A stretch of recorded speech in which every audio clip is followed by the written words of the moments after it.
And if I could, I want to just switch gears totally here and talk about some specifics that some candidates don't want to say because they don't want to alienate some voters.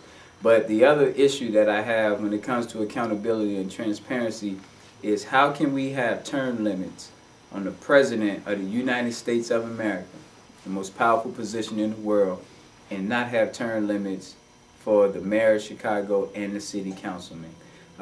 My friend, who I've known for over 10 years, Alderman Ed Smith of the 28th Ward, is retiring. And I applaud that decision. I think Ed has served. I remember Ed Smith sitting his campaign, his office desk in the middle of warring gangs out on the west side to just make a statement of it won't be tolerated. And I applaud that type of effort. But he's retiring. And I'm glad he's retiring. I wish some others who've been in there will retire. But even if they don't decide to retire, we should have statutes or ordinances in place that will force them to stand down. If you can't accomplish what you want to accomplish in 1 or 2 terms, maybe you should groom somebody else. I believe we should be grooming others anyway so that we can have some rotation in there. It's very dangerous when you have a person who's been in there for over 5 or 6 years.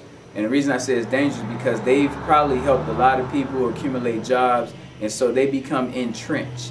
And when you have entrenched people in place, it's hard to get accountability.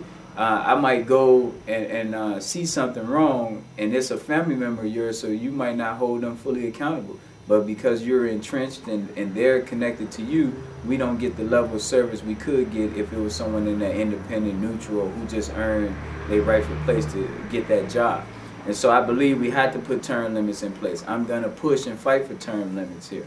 The other thing is I've been always against the fact that Mayor Daley and the City Council gave him the green light to lower the threshold before they apply the Denver boot to your car.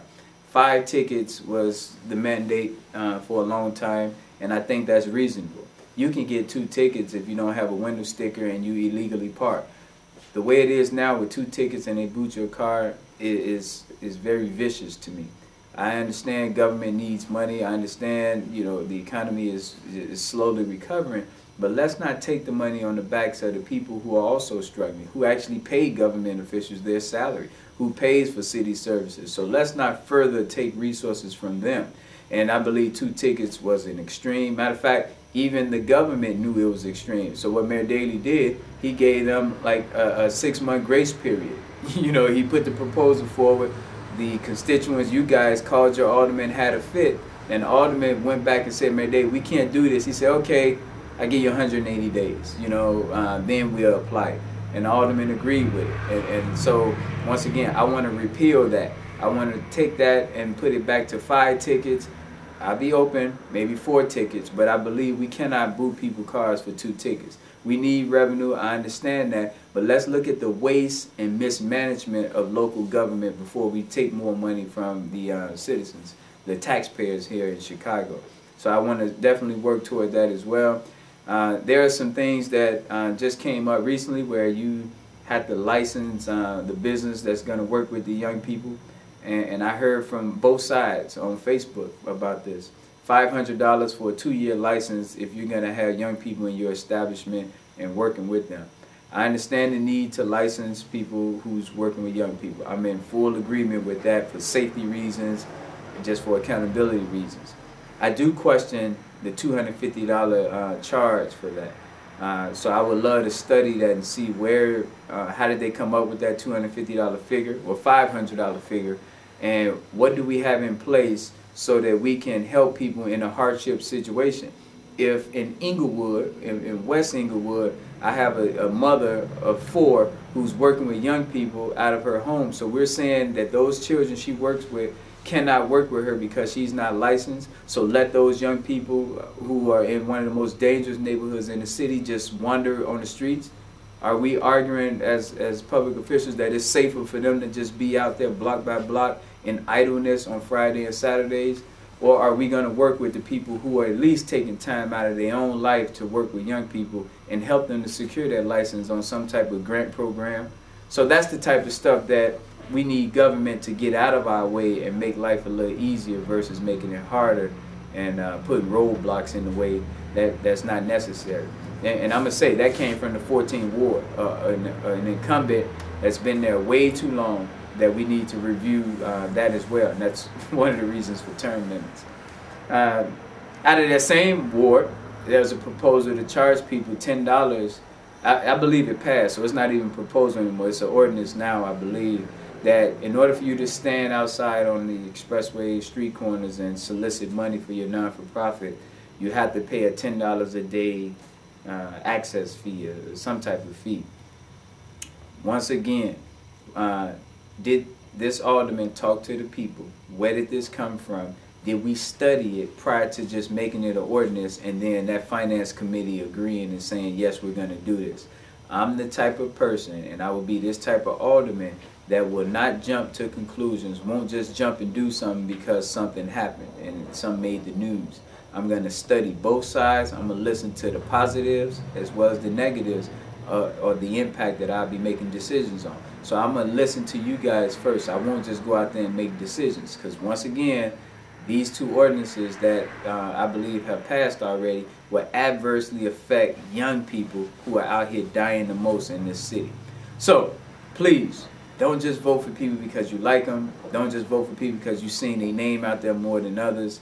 Vote for people because you looked at what they've been doing, and that's how you can project what they would probably do once elected. So I hope that we will make informed decisions, because February 22nd, that's on a Tuesday next year, will be the highest turnout that this city has seen in a long time, because Mayor Daley is standing down, because we have about 20 wards that's at play that will probably have new aldermen in there. So it's going to be a record turnout.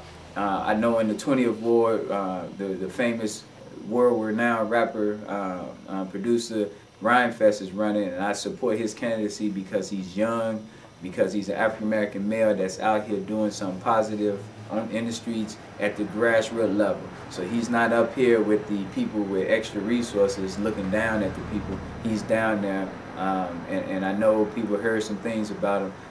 There's no perfect person out there, and so I leave that there and just tell the people at the 20th ward to you make your own judgment about him. But I believe that we have to give people another chance, and that's why I'm giving him another chance. I'm Syron Smith, 15th Ward Alderman candidate. There's 9 other candidates, but I am the one who has the integrity, the track record, the history, and the plan to do work come February 23rd, which is the Wednesday, the day after the election, should I not win. But I need you to help me win. But even if I don't win, I'm going to still be out here block by block, helping young people, helping senior citizens, organizing people, and taking young people all around the country. I know in February we'll be going down to Dallas, Texas with our young people. The month after that, in March, we'll be in Atlanta, Georgia with our young people. In April, we're going to be in Milwaukee. In May, we're going to be in Gary. And in June is arguably our biggest trip. We're going to be in New York City with the Chicago young people. And then, of course, in August, we go to D.C. So our young people get a chance to travel and see Washington, D.C., see President Obama house before the next election for the presidential role. So vote for Syron Smith Tuesday, February 22nd. Actually, you can vote early, and I hope you will vote early, and we'll take it from there. My number is area code 312-405-8844. 312-405-8844. Google my name. You can look at my track record and history, and please let me know how many family members you have that's willing to vote for Syron Smith.